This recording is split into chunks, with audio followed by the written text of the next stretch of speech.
Bonjour à toutes et à tous, bienvenue dans le coin du libraire. Alors c'est l'été, peut-être certains d'entre vous vont en profiter pour prendre un temps pour lire ou tout simplement vous aimez les belles histoires qui font réfléchir et qui nous aident aussi à aller de l'avant. Aujourd'hui j'aimerais vous parler d'un homme qui a écrit plusieurs livres, qui s'appelle Nick Fujitsik. Il est né en 1982, le 4 décembre, en Australie, à Melbourne. Aujourd'hui il vit aux États-Unis.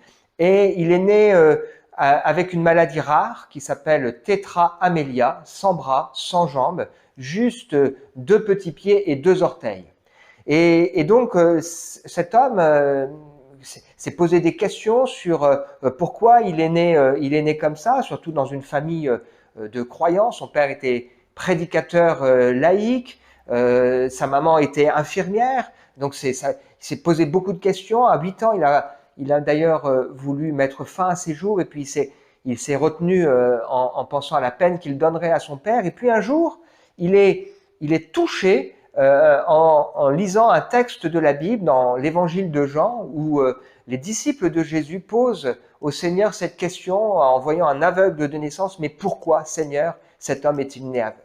Et la réponse que fait Jésus, elle a bouleversé son cœur et il se l'est appropriée. C'est pour que l'œuvre de Dieu soit manifestée en lui. Il a vraiment découvert la foi, changé complètement, et il nous raconte son histoire dans ce livre, La vie au-delà de toute limite.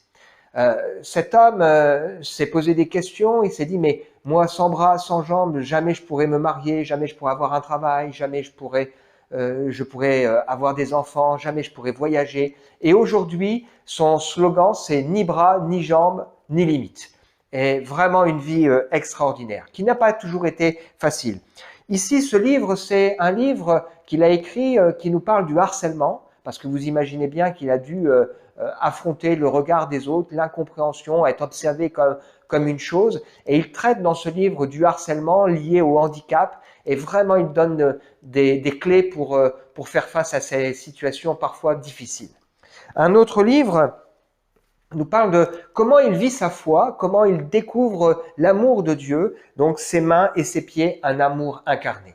Et enfin, un quatrième livre où il nous parle de son mariage. Il est aujourd'hui marié, ils ont 4 enfants. Voilà, il peut pas prendre sa femme dans ses bras, mais il dit je la prends dans mon cœur. Vraiment une très très belle histoire.